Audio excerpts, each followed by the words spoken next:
Hello students, आज का जो हमारा टॉपिक है वो है यूक्लिड विभाजन प्रमेय का, जो कि हमारे चैप्टर 1 का सबसे महत्वपूर्ण टॉपिक है। और इस टॉपिक से प्रतिवर्ष एक या दो प्रश्न कम से कम 1 नंबर के या 2 नंबर के पेपर में जरूर आते हैं। ठीक है, तो यूक्लिड विभाजन प्रमेय का क्या होती है, पहले तो उसका हम लोग स्टेटमेंट देख लेते हैं। क्या है? दो धनात्मक पूर्णांक ए व बी दिए रहने पर ऐसी अद्वितीय पूर्ण संख्याएं q व r विद्यमान हैं कि a बराबर bq प्लस r और r का मान 0 से बड़ा और b से छोटा होता है। ये तो पढ़ करके समझ में नहीं आया होगा, तो उसको समझते हैं। तो हम सभी ने छोटी कक्षाओं में भाग करना सीखा है। जैसे मैं एक एग्जांपल ले रहा हूं, चलो 9 में हम लोग 2 से भाग देते हैं।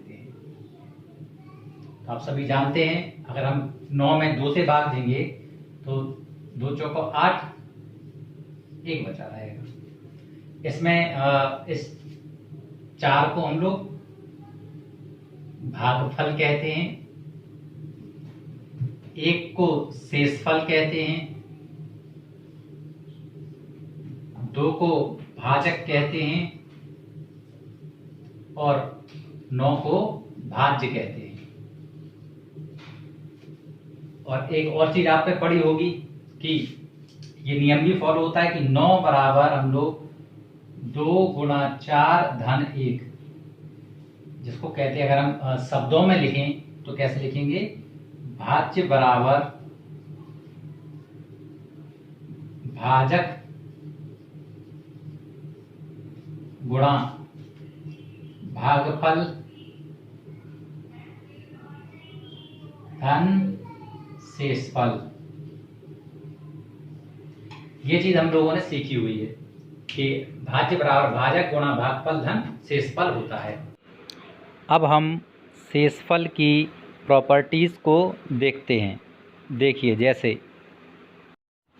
9 में 2 से भाग दिया तो शेषफल 1 आया, जो कि 2 से छोटा है। सपोज 3 से 4 में भाग दें, 3 से 5 में भाग दें, 3 से 6 में भाग दें। भाग दे सकते हैं सभी लोग, करके देखते हैं। 3 से हमने 4 में भाग दिया, 3 एकम 3, 1। 5 में भाग दोगे, फिर से 3 एकम 3, 2, 3 दूनी 6, 0। तो आप देख रहे हैं यहाँ पर कि यदि हम किसी संख्या में 3 से भाग देते हैं तो हमारे पास क्या होता है? शेषफल 1, 2 या 0 बचा हुआ है। आप और संख्याओं की भी एग्जाम्पल, कोई भी 3 संख्याएं ले लीजिए। मान लो मैंने एक संख्या 55 ले ली, एक संख्या 74 ले ली, एक संख्या 81 ले ली। अब 3 से भाग दिया, 3 एकम 3, 25, 3 अट्ठे 24, 1 भागफल। इसमें करेंगे 3 से भाग देंगे, 3 दूनी 6, 14, 3 चौको 12, 2 बचा है।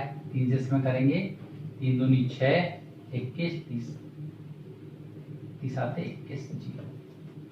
ठीक है, तो आप जब भी किसी भी संख्या में 3 से भाग देते हैं तो हमारा जो भागफल होने के बाद जो शेषफल बचता है वो 0, 1, 2, 0, 1, 2 कोई भी संख्या ले लो, पूरे जितनी भी संख्या आप जानते हैं, अगर 3 से आप भाग दोगे तो उनका शेषफल हमेशा 0, 1 या 2 बचेगा। ठीक है, अब यही चीज जो थी वो मिस्टर यूक्लिड ने इसको शब्दों में बताया हुआ है। क्या बताया? अब आपको समझ आ जाएगा कि यदि हमें कोई भी 2 संख्याएं ए और बी, मान लीजिए हम इसको ए और इसको बी कह दे रहे हैं। ठीक है, हमें 2 संख्याएं ए और बी दे रखी हैं, तो हम क्यू और आर, इसको कोशेंट और रिमाइंडर भी कहते हैं, क्यू और आर हमेशा पता कर सकते हैं। इस पर भाज्य बराबर भाजक गुणे भागफल धन शेषफल, तो एक और आर का मान मतलब शेषफल हमेशा इस बी से छोटा होगा। तो यही चीज इन्होंने हमें यहाँ पर बता रखी है कि अगर 2 धनात्मक पूर्णांक ए और बी हमें दिए हुए हैं तो हम क्यू और आर ज्ञात कर सकते हैं कि ए बराबर बी क्यू प्लस आर हो। और ये आपका यूक्लिड विभाजन प्रमेय का है। अब हम यूक्लिड विभाजन प्रमेय से इस नंबर को लिखना सीखते हैं। क्या होगा देखिए, a is to B Q plus R के फॉर्म में लिखना है। देखिए, तो a का मान 55 है, इधर b का मान 3 है, q का मान 18 है और r का मान 1 है। इसी प्रकार इसको लिख सकते हैं हम लोग 74 बराबर 3 गुणा 24 धन 2, और इसको लिख सकते हैं 81 बराबर 3 गुणा 27 धन 0। तो आप देखेंगे यहाँ पर r का मान जो है वह 3 से छोटा है, 0 या 0 के बराबर है। अब इस यूक्लिड विभाजन प्रमेयिका की मदद से हम लोगों को HCF निकालना सीखना है। तो हम लोग किस प्रकार से यूक्लिड विभाजन प्रमेयिका की मदद से HCF निकालते हैं उसको हम सीखते हैं। Pause the video to note it down. तो अब हमारा टॉपिक है यूक्लिड विभाजन प्रमेयिका की मदद से HCF ज्ञात करना। तो हम लोग किस प्रकार से HCF ज्ञात कर सकते हैं ये देखते हैं। तो सबसे पहले HCF क्या होता है? HCF का मीनिंग होता है हाईएस्ट कॉमन फैक्टर। तो इसको ज्ञात कैसे करते हैं? मान लीजिए हमारे पास दो संख्याएं दे रखी हैं, एक 24 दे रखी है और एक 36 दे रखी है। तो HCF ज्ञात करने के हमारे पास दो तरीके हैं जो हमने छोटी कक्षाओं में पढ़ रखे हैं। पहला तरीका था कि हम इसके गुणनखंड करके इसके HCF को ज्ञात कर सकते हैं, ठीक है। और दूसरा तरीका था हम भागफल विधि द्वारा भी HCF ज्ञात कर सकते हैं। तो मैं दोनों तरीके पहले आपको बता रहा हूँ। सबसे पहले 24 के गुणनखंड करेंगे। 24 के गुणनखंड आप सभी को पता है कैसे करेंगे। 2 एकम 2, 2 दूनी 4, 2 छक्के 12, 2 तिया 6, 3 एकम 3। तो 2 गुणा 2 गुणा 2 गुणा 3। अब 36 से गुणनखंड करिए। 2 एकम 2, 2 अट्ठे 16, 2 नम 18, 3 तिया 6, 3 एकम 3। तो इसके हो जाएंगे 2 गुणा 2 गुणा 3 गुणा 3। और अब आप HCF यहाँ पर लिखेंगे। तो HCF कितना आएगा हमारा बेटा? देखिए इसमें कॉमन क्या है, ये तीनों कॉमन आ रहे हैं, तो HCF हो जाएगा हमारा, तो 3 दूनी 6 दूनी 12। ये पहला तरीका था जिसके द्वारा आप HCF ज्ञात करते थे छोटी कक्षाओं में, ठीक है। दूसरा तरीका क्या है, जो है भागफल विधि द्वारा। ये कौन सी विधि है? गुणनखंड विधि।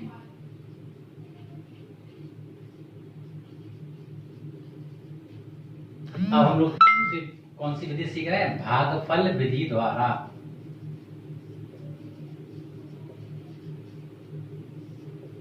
भागफल विधि द्वारा हम लोग कैसे ज्ञात कर सकते हैं? देखिए भागफल विधि द्वारा बड़े नंबर भाग करके करेंगे, ठीक है। देखिए कैसे करेंगे, इस बड़े नंबर को यहाँ अंदर लिखा, इस छोटे नंबर को बाहर लिखा और उसमें भाग दे दिया। 24 एकम 24, ये आ गया।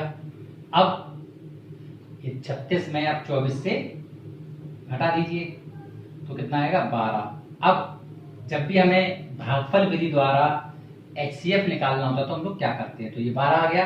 अब इस 24 को इसके यहाँ नीचे लाएंगे, ठीक है। अब इसमें भाग करेंगे 12 दूनी 24, कितना आ गया नीचे? शेषफल 0। जैसे ही शेषफल 0 आ जाता है तो हमारा ये जो संख्या होती है वह हमारी HCF हो जाती है। तो हम लिख देंगे HCF बराबर 12।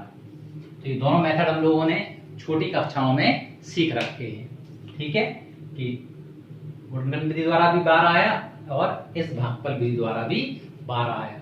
अब क्या होता है, अब हमें सीखना है यूक्लिड विधि द्वारा HCF ज्ञात करना। यूक्लिड विधि द्वारा HCF ज्ञात करते समय हम लोग क्या करते हैं? इस विधि का सहारा लेते हैं। कैसे करेंगे? देखिए सबसे पहले हमारे पास सपोज 24 और 36 दो नंबर दे रखे हैं, तो आप पहले भागफल विधि द्वारा इनको लिख लेंगे। इस तरह से ये काम आपका रफ में रहेगा, बाकी फिर लिखेंगे कैसे। तो हम क्या करेंगे, माना कि A बराबर 36 और B बराबर 24 है। हमेशा बड़े नंबर को A मानना है और छोटे नंबर को B मानना है। तो a बराबर 36 और b बराबर 24 मान लिया। अब इस मेथड को दोहराओगे, ये रफ में करना है मगर में, ठीक है। रफ में क्या करेंगे हम लोग, 24 यहाँ लिखा, 36 यहाँ लिखा। पहली बार जब भाग करेंगे तो जो भी चीज हमारे पास आएगी उसको हम यहाँ पर लिख देंगे।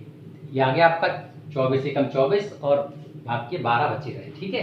तो अब इसको कैसे लिख देंगे हम लोग, a बराबर तो लिख देंगे 36 बराबर क्या लिख, देखो भाज्य बराबर भाजक गुणा शेषफल 24 गुणा 1 धन 12।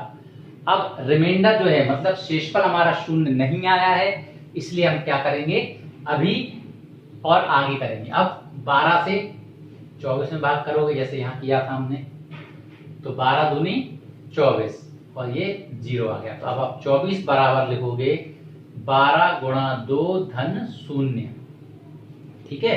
तो 12 गुणा 2 धन, अब यहाँ पर शेषफल कितना आ गया, 0 आ गया। इसका मतलब ये HCF हो जाएगा। अतः अब यहाँ पर एक चीज लिख दो, शेषफल कितना आ रहा है 0, तो HCF बराबर 12, ये वाला नंबर हमारा HCF हो जाता है। इसी प्रकार से यदि हम और कोई प्रश्न देखें, जैसे मान लीजिए आपको 24 और 110 का निकालना है सपोज,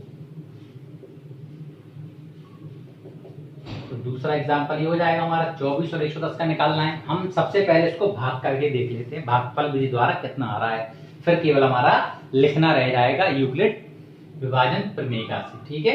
और यहाँ पर आप एक चीज और लिख दिया करिए, यूक्लिड विभाजन प्रमेय से ईडीएल यूक्लिड डिवीजन लीमा, ठीक है।